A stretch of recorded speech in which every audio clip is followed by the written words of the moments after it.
Qu'est-ce que la géopolitique? Oui, c'est la question qu'on peut se poser.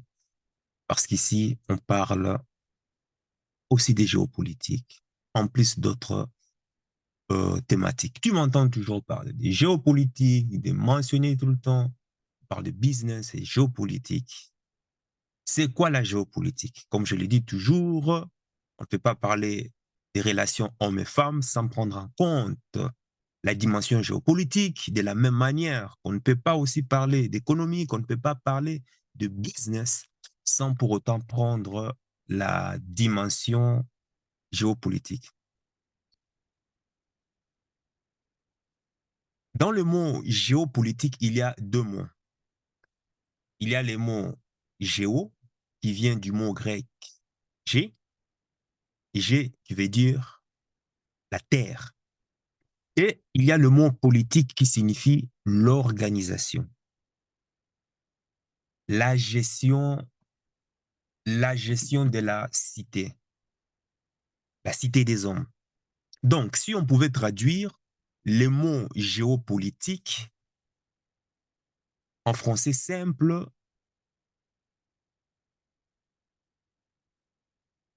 c'est une discipline qui étudie donc l'influence des problèmes de la Terre ou des intérêts de la Terre ou des choses qui sont dans la Terre sur les questions politiques, donc c'est-à-dire l'influence de la géographie sur la politique. Parce que quand tu vois des gens qui prennent des armes pour aller dans un pays, c'est qu'il y a quelque chose dans ce pays-là.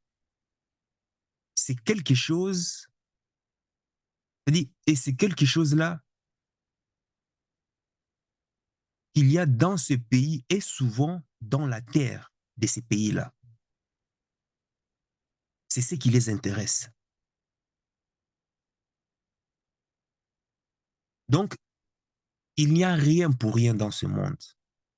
Quand tu les vois dans les ghettos, quand tu les vois dans le quartier, c'est parce qu'ils ont des intérêts qui les amènent chez toi. Maintenant, pourquoi ils ne font rien pour rien, les êtres humains sur Terre?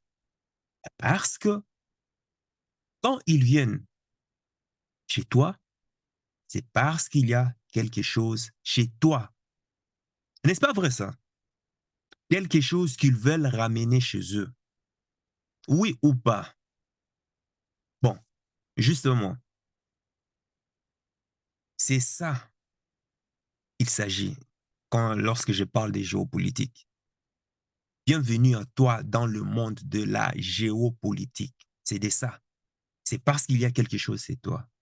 C'est parce qu'il y a quelque chose chez toi dont tu veux prendre et qu'ils veulent ramener chez eux en utilisant la manière forte ou la manière douce, si tu te souviens. Bienvenue à toi. Si tu tombes sur cette chaîne, moi c'est Michaelis Matamba. Dans cette chaîne, on parle de justement du business, entrepreneuriat, investissement géopolitique, relations hommes et femmes et aussi des développements personnels. Parce que je suis moi convaincu que euh, s'éduquer sur ces thématiques vont te permettre justement de prendre des décisions dans la vie pour faire des bons choix et en l'occurrence, réussir simplement ta vie. Donc, si toi aussi réussir ta vie est quelque chose qui résonne en toi, qui te donne des frissons, qui te donne des boules dans le ventre, ben, tu as deux choses à faire. La première, abonne-toi sur cette chaîne et active la cloche de notification pour être informé sur l'apparition des vidéos journalières qui vont te donner du contenu d'éducation comme de la géopolitique, comme celle-ci dont on est en train de parler, pour t'aider simplement à réussir ta vie. Et la deuxième chose, justement, regarde dans la barre de description, clique dans les différents liens pour pouvoir répondre à plusieurs questions qui sont dans le formulaire. Tout ça, c'est dans le but de t'aider justement dans la réalisation progressive de tes objectifs, que ce soit en perte de poids, objectif ventre plat et abdos sculptés, d'ici 3 mois, c'est-à-dire c'est un challenge de 3 mois qui va te permettre justement d'atteindre tes objectifs. Et l'autre formulaire, c'est justement pour t'aider justement à te lancer, à lancer un business en ligne sur Internet en rapport avec ta vocation, en rapport avec ta personnalité, simplement.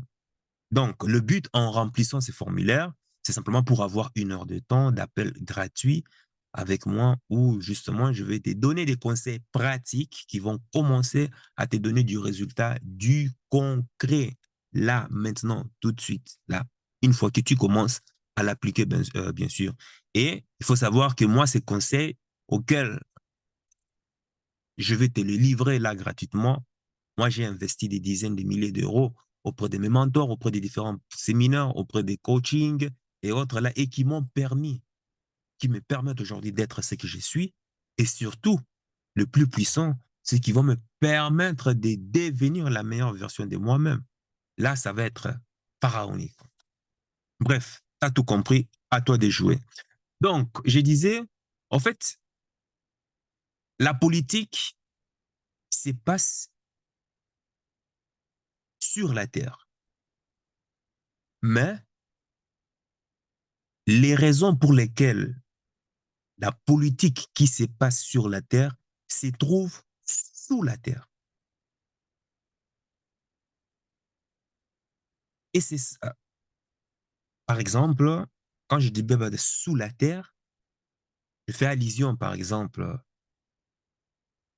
ça qu'on appelle, par exemple, lorsqu'il s'agit de l'Afrique,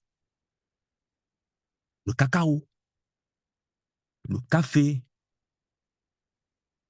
le diamant, le pétrole, le gaz, l'uranium, le manganèse, le cobalt, la bauxite, l'aluminium, bref, toutes les richesses qu'il y a dans la Terre sont en réalité les facteurs qui déterminent les puissances, qui déterminent en fait des puissances dans ce monde. De telle façon que pour comprendre les comportements des puissances, il faut s'intéresser à ce qui les intéresse. Donc, il faut les suivre du regard. C'est cela la géopolitique, c'est-à-dire la compréhension de la politique à partir des facteurs souterrains qui la déterminent. Pour prendre quelques exemples, lorsque les États-Unis d'Amérique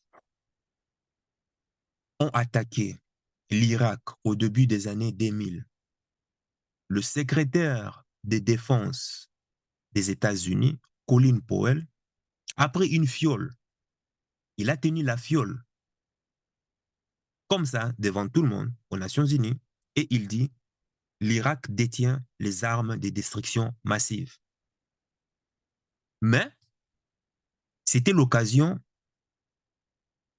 d'appliquer le proverbe chinois qui dit que quand le doigt pointe la lune, l'imbécile, l'idiot, qu'est-ce qu'il fait?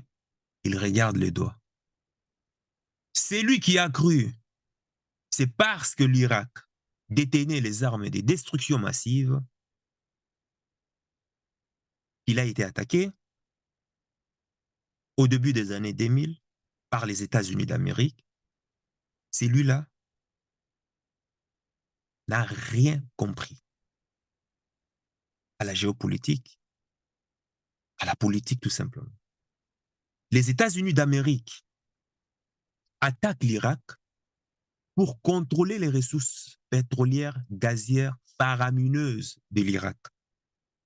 La preuve, très rapidement, on est allé découvrir qu'il y avait d'armes de destruction massive en Irak, mais qu'en attaquant l'Irak, en éliminant justement euh, Saddam Hussein, il était question de contrôler les richesses du sous-sol, notamment pétrolier et gazier, de ces pays. Un deuxième exemple est beaucoup plus proche de nous, d'autant plus que l'effet c'est récent là même actuellement. Au Mali, au Burkina Faso, au Niger, au Cameroun, au Nigeria, au nord de la Côte d'Ivoire, au nord du Togo, au nord du Bénin, jusqu'en RDC. C'est l'attaque de la Libye en 2011 par la, coali- la coalition occidentale de l'OTAN, organisation du traité de l'Atlantique Nord. Sur la surface de la Terre, que nous ont-ils dit? Nous attaquons Kadhafi pour instaurer la démocratie. Nous aimons tellement les Libyens que nous aimerions que les Libyens vivent en démocratie comme nous les Occidentaux. Or, les emails de Madame Hillary Clinton, analysés par les journalistes américains par le scandale justement Wikileaks, révélèrent que la Libye a été attaquée parce que Kadhafi voulait créer une monnaie unique africaine basée sur ses réserves d'or, libérer l'Afrique de la suprématie du dollar, la suprématie de l'euro, la suprématie du franc CFA. Mieux, la Belgique a été attaquée parce que les réserves du pétrole et des gaz de la Libye, qui sont faramineuses, eh bien, l'OTAN avait décidé de mettre la main mise dessus. Donc, derrière justement la démocratie pour laquelle on tue Kadhafi, enfin, on a tué Kadhafi, on a détruit la Libye en déstabilisant tous les Sahel, c'est cacher des intérêts géopolitiques. Comprends? Donc, la géopolitique, c'est la science qui permet de comprendre les enjeux souterrains de la politique et de ne pas justement se contenter du discours des hommes politiques. Parce que tous les hommes politiques parlent bien. Tous les hommes politiques ont des discours mielleux. Il n'y a pas un homme politique qui va te promettre du malheur. Ils te promettent tous du paradis. Ils te promettent toujours le ciel. Mais en réalité, il est prêt à te faire passer par l'enfer si tu ne fais pas ce qu'il veut, notamment quand il n'est pas au service, euh, quand il n'est pas au service du peuple. L'exemple le plus parfait, par exemple, c'est Macron. Face à la grogne populaire des Gilets jaunes, a-t-il écouté le peuple? L'âge de départ à la retraite, a-t-il écouté le peuple? La hausse des prix de l'énergie, a-t-il écouté le peuple? Donc, tu comprends, donc si je devrais donner une définition à la géopolitique, j'attendrai par là que c'est une politique où ce qui se passe en haut est déterminé par ce qui se passe en bas. Je répète, la géopolitique est toute forme politique dans laquelle tout ce que les gens font au grand jour est déterminé par ce qu'ils font la nuit. De telle façon que pour comprendre ce qu'ils font au grand jour, il faut analyser ce qu'ils font la nuit. C'est-à-dire, ce qui les intéresse chez toi. Qu'est-ce qui les intéresse dans un pays donné? C'est ça qui détermine leur prise de position. Qu'est-ce qui les intéresse en Ukraine? Qu'est-ce qui les intéresse en Syrie, dans la bande de Gaza?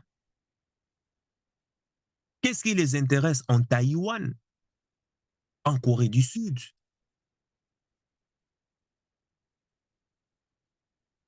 en Haïti,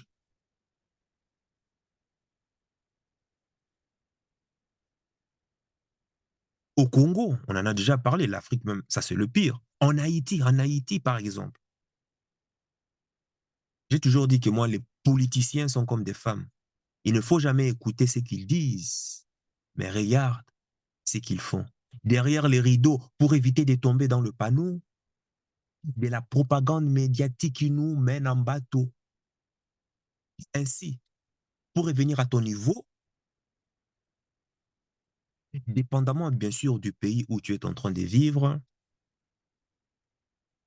pose-toi maintenant la question. Qu'est-ce qui détermine les caractéristiques géopolitiques du pays où tu résides? Si tu arrives à déterminer ça, tu comprendras les enjeux que ton pays a face à la politique simplement internationale. Sur ce, sache que ton cœur, c'est déjà ce que ton cerveau essaie de comprendre. Suis la voix de ton cœur. Il connaît déjà le chemin. Ciao, ciao.